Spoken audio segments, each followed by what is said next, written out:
غرباء غرباء غرباء غرباء. السلام علیکم ورحمۃ اللہ وبرکاتہ. الحمد للہ رب العالمین والعاقبۃ للمتقین والصلاة والسلام علی اشرف الانبیاء والمرسلین وعلی آلہ واصحابہ اجمعین. اللہ تبارک و تعالی نے ہمیں جو دین اسلام عطا فرمایا ہے وہ دین حق ہے. خود اللہ رب العالمین نے اس دین کو دین حق قرار دیا. قرآن کریم میں اللہ تبارک و تعالی نے ارشاد فرمایا هو الذی ارسل رسولہ بالہدی ودین الحق. اللہ تعالیٰ نے اپنے رسول کو ہدایت دے کر بھیجا اور دین حق دے کر بھیجا. تو جو دین حق ہے اس دین حق کا معیار ہمیں معلوم ہونا چاہیے. دین حق کا معیار دلیل ہے، یعنی اگر دلیل ہے تو وہ حق ہے، اور اگر دلیل نہیں ہے تو وہ حق نہیں ہے. اور دلیلیں صرف دو ہیں، اللہ کا قرآن اور محمد الرسول اللہ صلی اللہ علیہ وسلم کا فرمان. تیسری کوئی چیز دلیل نہیں ہے. اگر اللہ کے قرآن سے اور نبی علیہ السلام کے فرمان سے ہمیں دلیل مل جاتی ہے تو وہ حق ہے، اور اگر دلیل نہیں ملتی ہے تو وہ حق نہیں ہے. چاہے جتنا بھی بڑا مفتی ہو، جتنا بھی بڑا امام ہو، بڑے سے بڑا ہو، اعلیٰ سے اعلیٰ ہو، اگر دلیل ہے تو قابل قبول ہے، اور اگر دلیل نہیں ہے تو مردود ہے. تو یہ دلیل جو ہے وہ دین اسلام کا معیار ہے، دین حق کا معیار ہے. اگر بہت بڑا مفتی ہو، بہت بڑا محدث ہو، اور وہ کوئی بات کہے اور اس بات کی دلیل نہ ہو تو ناقابل قبول ہے. اور اگر ایک یہودی بھی ہو اور وہ کوئی بات کہے شریعت اسلامیہ سے متعلق، دین اسلام سے متعلق، تو یہودی کی بات بھی قابل قبول ہے. اسی سلسلے میں ایک حدیث ہے جو میرے ذہن میں ہے، جو میں نے آپ کو سنانی ہے، اور یہ حدیث صحیح مسلم میں موجود ہے. کتاب صفت المنافقین میں یہ حدیث موجود ہے. اللہ کے رسول صلی اللہ علیہ وسلم بیٹھے ہوئے تھے. جاء حبر الی رسول اللہ صلی اللہ علیہ وسلم. ایک یہودی عالم اللہ کے نبی علیہ السلام کی خدمت میں حاضر ہوا اور آ کر نبی علیہ السلام سے کہنے لگا کہ یا ابو القاسم، اے ابو القاسم، اے محمد صلی اللہ علیہ وسلم، ان اللہ یمسک السماوات علی اصبع.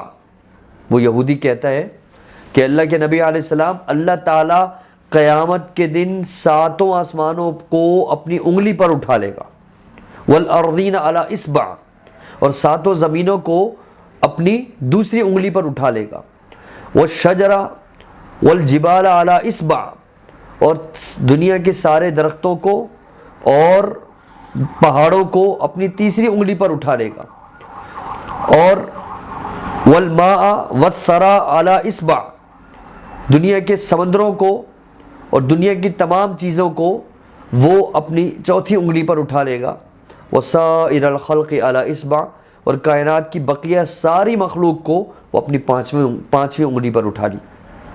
اب یہاں ایک بات قابل غور ہے، اللہ رب العالمین کی انگلی ہماری طرح نہیں ہے. اللہ کی انگلی ویسی ہی ہے جیسی اللہ کی شان کے لائق ہے. ہاں انگلی معلوم ہے، انگلی کا معنی ہم انگلی ہی کریں گے، انگلی کے معنی میں تعویل نہیں کریں گے. انگلی کا جو معنی ہے وہی معنی معلوم ہے، البتہ اس انگلی کی کیفیت کو ہم اللہ کے سپرد کرتے ہیں. اللہ کی انگلی ہماری طرح نہیں ہے، لیس کمثلہ شیء، اللہ کی طرح کوئی مخلوق ہے ہی نہیں. اللہ خالق ہے، باقی سب مخلوق ہے، اور خالق اور مخلوق میں کوئی موازنہ نہیں، کوئی مماثلت نہیں. اللہ کی انگلی اللہ کی شان کے لائق. تو اللہ تعالیٰ اپنی پانچوں انگلی پر پوری کائنات اٹھا لے گا. یہ بات یہودی نے اللہ کے نبی علیہ السلام سے بیان فرمائی. ثم یہزہن، پھر وہ یہودی کہتا ہے پھر پوری کائنات کو اللہ اپنی انگلیوں پر اٹھا کر اس کو جھنجھوڑ دے گا، اس کو ہلا جلا دے گا، اور ہلانے جلانے کے بعد اللہ کہے گا انا الملک، انا الملک، میں ہوں بادشاہ، میں ہوں اصل بادشاہ. کہاں ہے دنیا کے بادشاہ؟ کہاں ہیں فرعون اور حامان، دنیا کے جابر ظالم بادشاہ، سب کہاں گئے؟ اللہ پوری کائنات کو اپنی انگلیوں پر اٹھا کر جھنجھوڑ دے گا، پوری دنیا پہ زلزلہ طاری ہو جائے گا، قیامت بپا ہو جائے گی. فضحک رسول اللہ صلی اللہ علیہ وسلم، اللہ کے نبی علیہ السلام نے جب اس یہودی کی بات کو سنا تو ہنس پڑے. ہنسے کیوں؟ تعجب مما قال الحبر، اس یہودی کی بات پر تعجب کرتے ہوئے اور تصدیق لہو، اور اس کی تصدیق کرتے ہوئے. حالانکہ دیکھیں یہودی ہے، یہودی نے آ کر ایک بات کہی لیکن اس بات کی دلیل موجود ہے، محمد الرسول اللہ صلی اللہ علیہ وسلم نے اس بات کو قبول کر لیا اور باقاعدہ آپ ہنسے، آپ مسکرائے. کیوں؟ آگے حدیث میں لفظ ہے تصدیق لہو، اس کی بات کی تصدیق کرنے کے لیے. اور پھر اللہ کے نبی علیہ السلام نے یہودی کی اس بات کی قرآن سے دلیل دی کہ واقعتاً قرآن میں بھی اسی طرح موجود ہے، کیونکہ یہودی بھی اہل کتاب تھے، اہل التورات تھے. تورات میں اللہ نے یہ مسئلہ ذکر کیا ہوگا، وہ یہودیوں کا عالم تھا، اسے معلوم تھا، اس نے آ کر نبی علیہ السلام سے کہا. تو قرآن میں بھی ہو بہو اس کی دلیل موجود ہے، اس کی تصدیق موجود ہے. اللہ کی ثم قرأ رسول اللہ صلی اللہ علیہ وسلم، پھر اللہ کے نبی علیہ السلام نے یہودی کی اس بات کی تصدیق کے لیے قرآن کریم کی یہ آیت پڑھی، وما قدر اللہ حق قدرہ.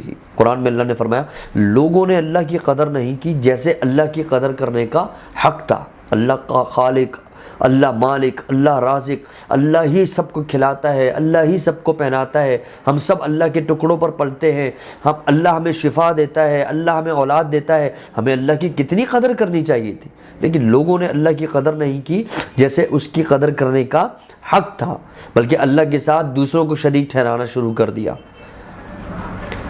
وما قدر اللہ حق قدرہ، اللہ کی قدر نہیں کی جیسے قدر کرنے کا حق تھا. پھر آگے قرآن کریم میں اللہ نے فرمایا والارض جمیعا قبضتہ یوم القیامہ، پوری زمین اللہ تعالیٰ کی ایک مٹھی میں ہوگی قیامت کے دن. والسماوات مطویات بیمینہ، پھر آگے فرمایا کہ سارے آسمان اللہ کے دائیں ہاتھ میں لپیٹ دیے جائیں گے. سبحانہ و تعالی عما یشرکون، اللہ پاک ہے اور اللہ بلند ہے ان تمام چیزوں سے جن چیزوں کو وہ اللہ کے ساتھ شریک ٹھہراتے ہیں.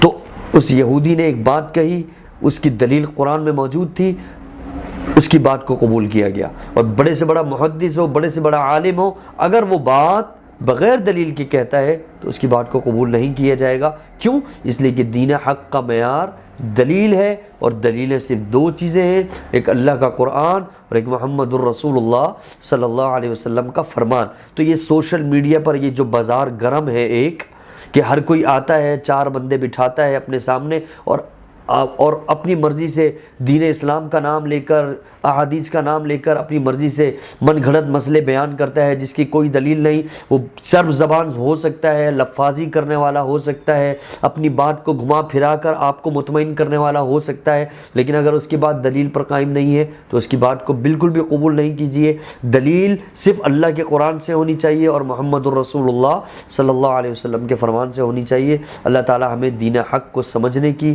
اس کا فہم حاصل کرنے کی توفیق عطا فرمائے. وآخر دعوانا ان الحمد للہ رب العالمین. السلام علیکم ورحمۃ اللہ وبرکاتہ. غرباء غرباء